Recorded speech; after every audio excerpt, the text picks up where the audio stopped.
on my Palestinian grandmother's phone and said that Palestine has never existed. So we are real life watching in real time erasure in 2024. Complete erasure and genocide, right? Right? Follow me, follow me. And even though everyone is doing their efforts to try and make sure that there's a ceasefire and that everything doesn't happen the way we know it more than likely will happen, they still have so much power over us and everybody else. To the point where now that they have the power to completely black out places like Sudan and say places like Palestine do not exist. And you do understand, right? If they have that power to do that, and they also have power and control over the schools, if all of these people perish and they die, and no one's ever able to tell the story of what actually happened, and they completely take this stuff off of the map or they rename it and they completely take it out of history, how is anybody going to know that these people in this place exist? Hence the term erasure, but I know most of y'all know what erasure means. But I can't help to stop and wonder, how many other places have they done this to? Like, I already know, we know about places like Lake Lanier where they completely like just took out a black town and put a freaking river or lake over it and just completely renamed it. And if nobody ever knew the actual true history of it, they would never fucking told us. So again, take some time to really think about all the people and places that might have existed that we will never know about because they were either black or indigenous, and they just do not want to tell us anything about true black and indigenous history. Like, one person can't help but stop and think, oh, there's no way all this war and genocide can just be about a religion. There's no way all this war and genocide can't just be about resources. There's no way all this war and genocide can't just be about racism. And more than likely, there is a lot more as to the reason why they are destroying a certain group of people. No different than the reason why everybody wonders why us as black people, why they constantly are trying to completely erase us out of everything, history and genocide in all different forms in itself. Genocide happening in different forms all across the diaspora. And we've always wondered why. There's no way it can just be just because of our skin tone or racism, right? But this is also how erasure helps their arguments of genocide, war, racism, and everything else. Take us as black people for an example, right? There is plenty of royalty and history in our bloodlines all over the diaspora, all over. It doesn't matter where, right? I don't care if it's Africa, the Caribbeans, or even the Americas.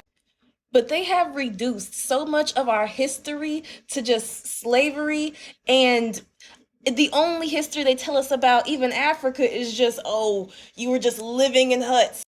Like, even now, yes, there are people who vacation in Africa. Yes, if you go on social media, there is now more information of how Africa actually looks. But honestly, truth be told, if we didn't have the internet, I feel like a lot of us would still be uneducated about how Africa truly is and how it actually looks. But I digress. But they tried to reduce our history to just slavery and just we live in huts.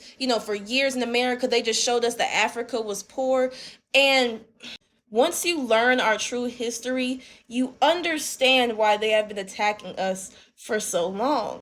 The power in our history, the power in our spirituality, knowing that we were the first people in general, all across the world, we would, like, they know the power that we hold, which is why that they are trying to erase us all together.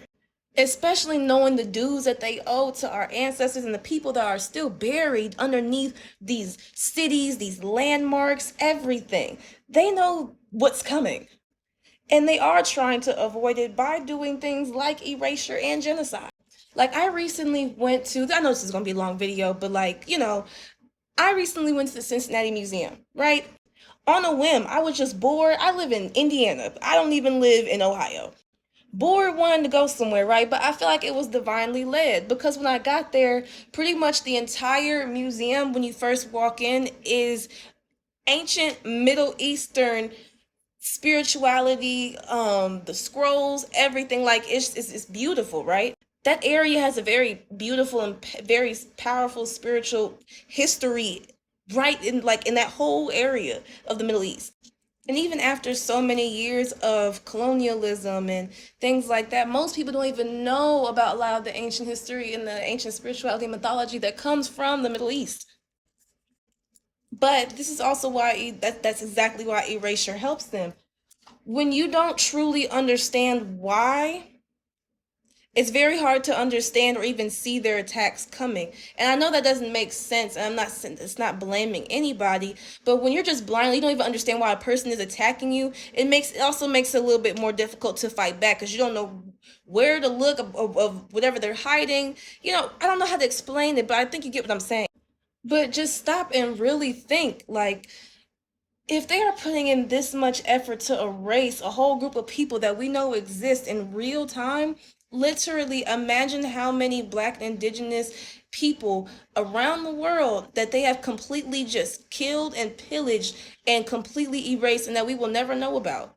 Some of these people are our ancestors, everything, and we will never know. And that's why it's also so hard for Black people.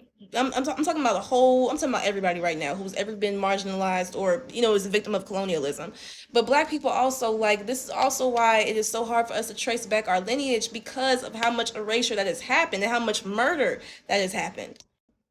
Listen, like, I'm 22, and I'm not the smartest person in the world, so I'm terrible at explaining stuff, but I know y'all know where I'm coming from, and those who know what I'm trying to say. I'm struggling to say it, but it's a lot deeper into why they are trying to erase a whole group of people in genocide, and it's deeper to me. Definitely it's deeper than just resources and money.